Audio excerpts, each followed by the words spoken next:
بسم اللہ الرحمن الرحیم الحمد للہ رب العالمین والصلاة والسلام علی خاتم النبیین وعلی آلہ واصحابہ اجمعین اما بعد فاعوذ باللہ من الشیطان الرجیم بسم اللہ الرحمن الرحیم۔ آج کا ہمارا درس ہے چند سوالات اور ان کے جوابات۔ سب سے پہلا سوال وہ یہ ہے کہ ایصال ثواب کسے کہتے ہیں؟ ہم لوگ ایصال ثواب کے قائل ہیں، لیکن اس کے بارے میں ہمیں کچھ معلومات بھی ہونی چاہیے۔ تو سب سے پہلا سوال کہ ایصال ثواب کسے کہتے ہیں؟ اس کا جواب یہ ہے کہ اپنے کسی نیک عمل کا ثواب کسی دوسرے مسلمان کو پہنچانا، یہ ایصال ثواب کہلاتا ہے۔ پھر سوال پیدا ہوتا ہے کیا ایصال ثواب کرنا جائز ہے؟ جواب اس کا یہ دیا جاتا ہے کہ شریعت مطہرہ میں اپنے کسی بھی نیک عمل کا ثواب کسی فوت شدہ یا زندہ مسلمان کو ایصال کرنا یہ جائز اور مستحسن ہے، اچھا ہے۔ اگرچہ ہمارے عام معمولات کے اندر صرف فوت شدگان کو ایصال ثواب کیا جاتا ہے، زندوں کو ایصال ثواب نہیں کیا جاتا، جبکہ شریعت مطہرہ کے اندر کیا فوت شدہ اور کیا زندہ ہر ایک کو ایصال ثواب کیا جا سکتا ہے۔ جیسا کہ ابو داؤد شریف کے اندر حدیث ہے کہ کچھ لوگ حرم شریف کے اندر تشریف لائے، مکہ مکرمہ کے اندر آئے، حضرت سیدنا ابو ہریرہ رضی اللہ تعالی عنہ آپ نے ان سے سوال کیا کہ فلاں علاقے کا کون ہے؟ کچھ لوگوں نے کہا کہ ہم ہیں۔ فرمایا وہاں پر ابواللہ نامی ایک جگہ ہے، وادی ہے، وہاں پر ایک مسجد ہے، اس مسجد کے اندر مسجد عشار اس کو کہا جاتا ہے۔ کون ہے بندہ جو اپنے ذمہ لے کہ اس مسجد کے اندر ابو ہریرہ کے لیے 2 یا 4 رکعتیں نماز پڑھ دے؟ ابو ہریرہ کے لیے، ابو ہریرہ خود کہہ رہے ہیں کون ہے جو ابواللہ نامی جگہ سے آیا، اور جب کسی نے کہا کہ ہم آئے ہیں، فرمایا کون ہے وہ جو وہاں پر مسجد عشار اس کے اندر 2 یا 4 رکعتیں ابو ہریرہ کے لیے پڑھ دے؟ یعنی نماز تو اللہ کے لیے، ظاہری لفظ یہ ہے ابو ہریرہ کے لیے، لیکن نماز اللہ کے لیے، لیکن اس کا ثواب ابو ہریرہ کے لیے۔ اور ابو ہریرہ کون ہے؟ وہ زندہ ہے، وہ خود ہی یہ کہہ رہے ہیں۔ تو اس کا مطلب یہ ہوا کہ زندہ کے لیے بھی ایصال ثواب کوئی نیک عمل کر کے اس کو ایصال کیا جا سکتا ہے، یہ صرف فوت شدگان کے ساتھ خاص نہیں۔ دوسری بات، ایصال ثواب کا ثبوت ظاہر ہے کہ ہم مسلمان ہیں، مسلمان کے لیے قرآن اور حدیث یہ دلیل ہے، تو اس پر کوئی دلیل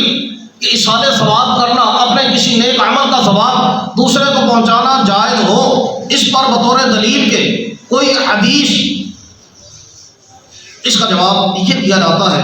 کہ اس پر کئی احادیث مقدسہ موجود ہیں، جس طرح کہ ابھی میں نے ابو داؤد شریف کا حوالہ آپ کو دیا، اسی طرح سے صحیح بخاری شریف کے اندر حدیث ہے، حضرت سیدہ عائشہ صدیقہ طیبہ طاہرہ رضی اللہ تعالی عنہ آپ ارشاد فرماتی ہیں کہ ایک شخص نبی کریم صلی اللہ تعالی علیہ وسلم کی خدمت میں حاضر ہوا اور عرض کیا کہ یا رسول اللہ صلی اللہ تعالی علیہ وسلم، میری ماں کا، میری والدہ کا اچانک انتقال ہو گیا، اور میرا گمان ہے کہ اگر وہ کچھ کہتی، کچھ بولتی تو صدقے کا کہتی، صدقے کا بولتی، بس اگر میں ان کی طرف سے صدقہ کروں، ان تصدقت عنہا، اگر میں ان کی طرف سے صدقہ کروں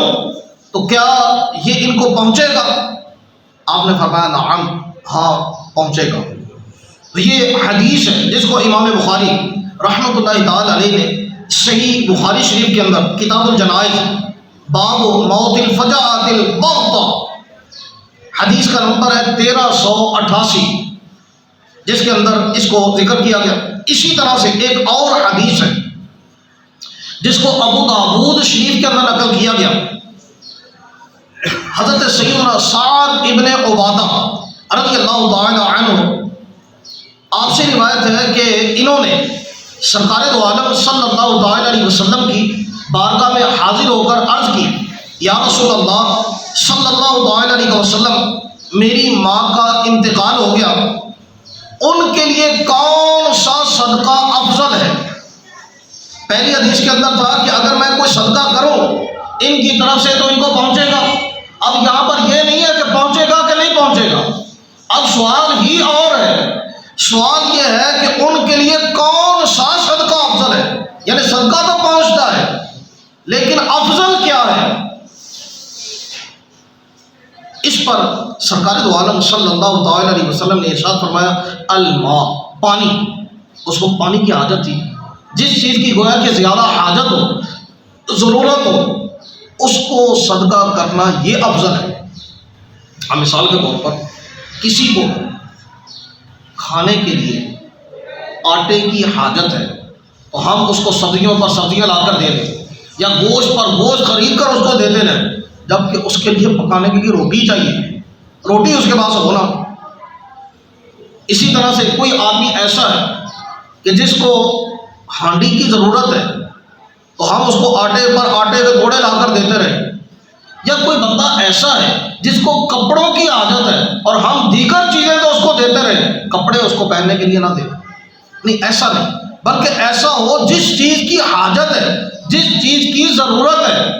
وہ صدقے کے طور پر دی جائے۔ اور اس کے لیے آج کے دور کے اندر اگر لیا جائے تو وہ یہ ہے کہ اگر کسی پر صدقہ کرنا ہی ہے تو روپے پیسے کے ذریعے سے اس پر صدقہ کیا جائے، بشرطے کہ وہ نشئی نہ ہو، کیونکہ اگر نشئی ہوگا تو اپنے نشے کے اندر پورے کر دے گا، اگر نشئی نہ ہو، صحیح ہو، تو ایسی صورت میں روپے پیسے کے ذریعے سے اس پر صدقہ کیا جائے کہ جس چیز کی بھی حاجت ہوگی وہ روپیہ پیسہ خرچ کر کے اپنی ضروریات کی چیزیں خرید لے گا۔ مثال کے طور پر ہم صدقے میں بکرا دینا چاہتے ہیں، اور بکرا جناب کتنے کا ہے؟ کوئی 40,000 کا 50,000 کا بکرا ہے، اب وہ خالی بکرے کا کیا کرے گا؟ اس کے گھر میں نمک کوئی نہیں ہے، اس کے گھر میں مرچیں کوئی نہیں ہے، ہلدی کوئی نہیں ہے، اور چیزیں ڈالنے کے لیے گھی وغیرہ اور چیزیں اس کے گھر میں ہے ہی نہیں، ایسی صورت میں خالی بکرے کا وہ کیا کرے گا؟ لیکن اگر وہی آپ اس کو 50,000 کی بجائے اگر 10,000 بھی دے دیتے وہ اپنی ضروریات زندگی کی مختلف چیزیں چاہے تھوڑی تھوڑی کر کے لے لے، اپنی ضروریات زندگی کی چیزیں وہ لے سکتا ہے۔ تو آج کے دور کے اندر یہ کیا جائے بجائے اشیاء کے، کیونکہ اشیاء کے اندر نمود و نمائش بھی ہو سکتی ہے، جس طرح کہ ہمارے یہاں چل بھی رہا ہے کہ وہ تھیلوں کے تھیلے دیتے ہیں، اندر پتہ نہیں کچھ ہے کہ نہیں ہے تو کتنا کہ صحیح ہے غلط ہے جو بھی ہے،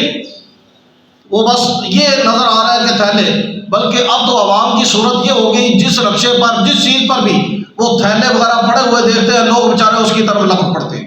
حالت لوگوں کی یہ ہو گئی ہے کہ جڑا کوئی رقشے والا کتنے بھی آن کے ہوتے بس تھیلے ہوتے چپے ہونے چاہیے،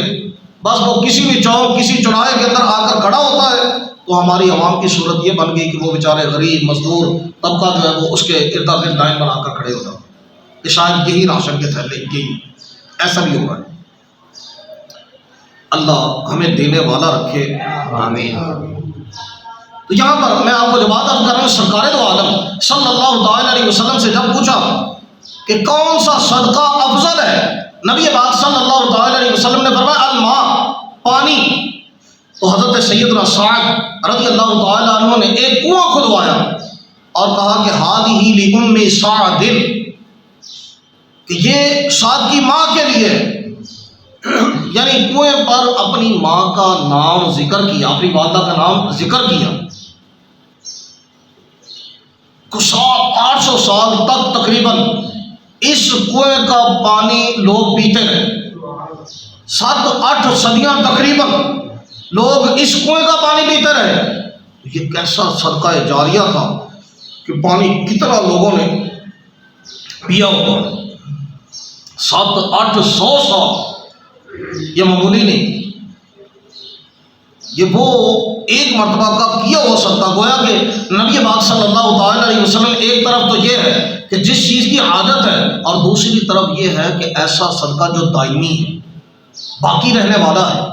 بعض صدقے ایسے ہیں کہ جو جلد فنا ہو جاتے ہیں، جلد ختم ہو جاتے ہیں،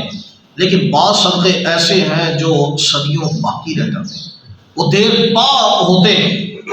اب مثال کے طور پر نیکی ہے، صدقہ ہے، نیکی ہے، مسکرانا، کسی کے ساتھ مسکرا کر بات کر دینا، یہ بھی صدقہ ہے، یہ بھی نیکی ہے۔ بیوی کے منہ میں لقمہ دے دینا، یہ بھی صدقہ ہے، یہ بھی نیکی ہے۔ یعنی نیکیاں مختلف قسم کی ہیں، صدقے مختلف قسم کے ہیں۔ اگر نیکی کرنا بھی چاہیں، جس طرح کہ اب رمضان شریف ہے، رمضان شریف کے اندر کیا ہوتا ہے، جب 27ویں کا موقع آتا ہے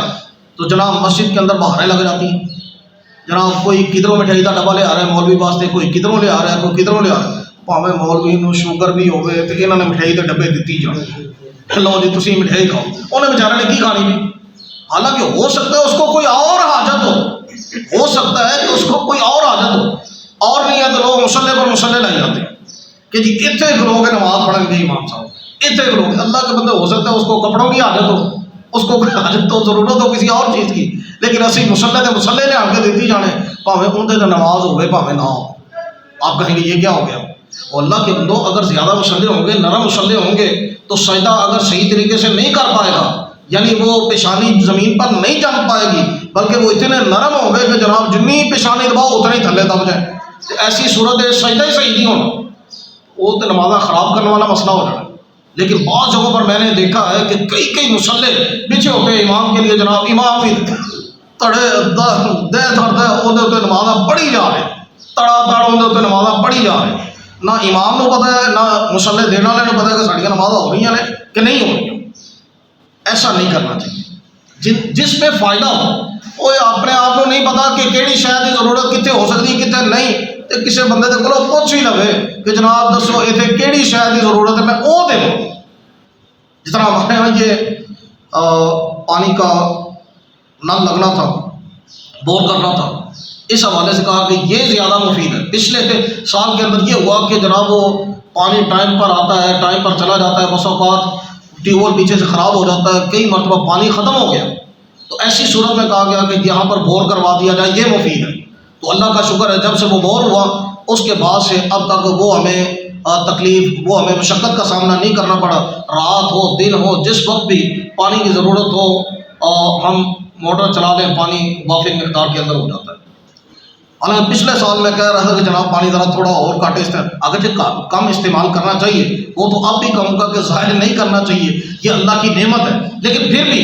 یہ ہے کہ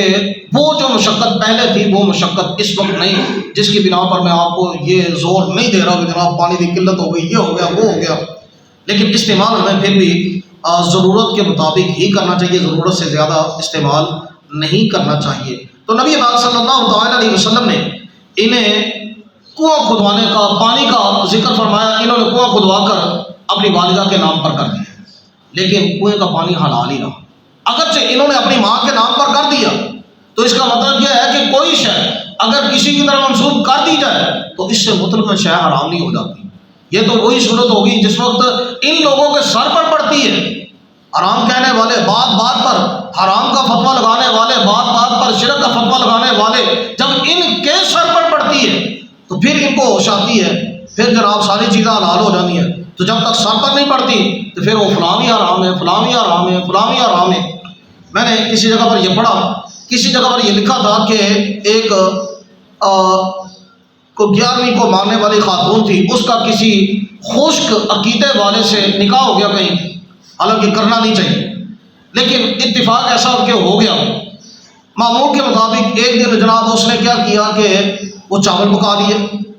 اور یعنی وہ اپنے گھروں کے اندر کہیں پکاتی نہیں ہوگی، تو اسی کے مطابق اس نے چاول پکا لیے۔ شوہر شام کو واپس آیا، کہنے لگا یہ چاول کس خوشی میں پک گئے؟ کہنے لگی وہ 11ویں شریف کا ختم دلوایا تھا، اس پر تو غیر اللہ کا نام آ گیا، جس پر غیر اللہ کا نام آئے وہ شے حرام ہو جاتی ہے، لہٰذا یہ چاول حرام ہے، میں نے نہیں کہا۔ بی بی بڑی سمجھدار سی، انہیں آخیا اچھا، انہیں اپنا بوریا بستر بنیا تو وہ گھروں نکلنے لگی، پوچھنے لگا ایک ہی گل، کہنے لگی کہ جس پر غیر اللہ کا نام آئے وہ شے حرام ہو جاتی ہے، تو اب لوگ مجھے کہتے ہیں میں تیری بیوی، لوگ مجھے کہتے ہیں میں تیری بیوی، اور تو خدا نہیں، تو خدا، لیکن مجھے لوگ تیری بیوی کہتے ہیں، تیری طرف نسبت کرتے ہیں، میرے اوپر آ گیا تیرا نام، اور جس پر غیر اللہ کا نام آ جائے وہ شے حرام ہو جاتی ہے، لہٰذا میں تیرے اوپر حرام ہوگی، میں اپنے بیکے جا رہا ہوں۔ پھر انہوں سمجھ رہے کہنا نہیں نہیں تم ہی حلال ہے، چاول بھی حلال ہے۔ تو جب اپنے سر پر پڑتی ہے تو پھر جناب ساریاں چیزیں حلال، تو جب سر پر نہیں پڑتی تو پھر یہ بھی حرام ہے، وہ بھی حرام ہے، وہ بھی حرام ہے۔ تو یہ بعض لوگوں کی سوچ ایسی ہے۔ خیر، سوال یہ ہے کہ کس کس چیز کا ثواب بخشا جا سکتا ہے، کس کس چیز کا ثواب بخشا جا سکتا ہے؟ تو انسان اپنے کسی بھی نیک عمل کا ثواب کسی دوسرے شخص کو پہنچا سکتا ہے، جیسے نماز ہے، روزہ ہے، صدقہ ہے، خیرات ہے، کوئی اور نیک کام ہے، استغفار ہے، کوئی کلمات طیبات ہے، سورہ فاتحہ ہے، سورہ اخلاص ہے، کچھ بھی ہے، کوئی بھی نیک عمل ہو اس کا ثواب دوسرے کو پہنچایا جا سکتا ہے۔ پھر اسی طرح سے وہ بندہ کہ جو ایصال ثواب کرتا ہے، کیا اس کو بھی کوئی فائدہ ہوتا ہے؟ جو ایصال ثواب کرتا ہے کیا اس کو بھی کچھ فائدہ ہوتا ہے؟ اس کو بھی ثواب ملتا ہے کچھ؟ ہاں، ایصال ثواب کرنے والا بھی اجر و ثواب سے محروم نہیں رہتا، اس کے عمل کا اجر اس کے لیے بھی باقی رہتا ہے، بلکہ ان سب کی گنتی کے برابر نیکیاں اس اکیلے کو ملتی ہیں۔ مثال کے طور پر اگر کسی بندے نے ایک قبرستان ہے بالفرض، اس کے اندر 1000 افراد دفن ہیں، اور یہ ایک مرتبہ سورہ اخلاص پڑھتا ہے اور سب قبرستان والوں کو ایصال ثواب کر دیتا ہے، اب سب قبرستان والوں کو ایک ایک سورہ اخلاص کا الگ الگ ثواب ملتا ہے۔ یہ نہیں کہ ایک ہی سورہ اخلاص ساری تقسیم کر کے ان کو دی، نہیں، اللہ کی رحمت بڑی وسیع ہے، ان سب کو الگ الگ ایک ایک سورہ اخلاص کا ثواب ملتا ہے۔ تو وہ بندے تھے 1000، تو اب 1000 کو پوری ایک ایک سورہ اخلاص کا ثواب میسر آیا، اور جتنا ثواب ان سب کو میسر آیا اس اکیلے کو میسر آیا۔ اس بنا پر ایک بندے کو ایصال ثواب کرنے کی بجائے اگر پوری امت کو شامل کیا جائے تو یہ فائدے سے خالی نہیں۔ اس ایصال ثواب کو محدود نہ کیا جائے کہ بس ایک بندے کے لیے، 2 بندے کے لیے، ایک عزیز کے لیے، 2 عزیز کے لیے، نہیں، سب مسلمانوں کو اس کے اندر شامل کیا جائے کہ یہ فائدے سے خالی نہیں۔ ایسے ہی ایصال ثواب کے حوالے سے ایک چھوٹا سا واقعہ، شاہ ولی اللہ محدث دہلوی رحمۃ اللہ تعالی علیہ، ان کے والد ماجد شاہ عبد الرحیم، ان کے حوالے سے کہ ایک مرتبہ میلاد شریف کا موسم تھا، ان کے پاس یہ اگرچہ ہر سال میلاد شریف کرتے تھے، ایصال ثواب کرتے تھے، مختلف اشیاء وغیرہ پیش کرتے تھے، ایک سال ایسا آیا کہ ان کے پاس سوائے بھنے ہوئے چنوں کے اور کچھ بھی نہیں تھا۔ انہوں نے کیا کیا کہ ان بھنے ہوئے چنوں پر ہی ایصال ثواب کر دیا، اور جب رات ہوئی تو محبوب کریم صلی اللہ تعالی علیہ وسلم کی زیارت میسر ہوئی، اور نبی پاک صلی اللہ تعالی علیہ وسلم انہی چنوں کو تناول فرمایا، وہی چنے آپ صلی اللہ تعالی علیہ وسلم کے پاس ہیں۔ تو اس کا مطلب یہ ہوا کہ یہ فائدے سے خالی نہیں، جو کچھ بھی میسر ہے، اعلیٰ سے اعلیٰ چیز میسر ہے وہ پیش کریں، یا ہلکی چیز بھی اگر میسر ہے اور کچھ بھی نہیں، اپنی وسعت کے مطابق، اپنی طاقت کے مطابق جو کچھ بھی میسر آئے وہ ایصال ثواب کرتے رہنا چاہیے۔ اللہ مجھے بھی، آپ کو بھی، ہم سب کو علم و عمل کی توفیق نصیب فرماوے۔ وآخر دعواہم ان الحمد للہ رب العالمین۔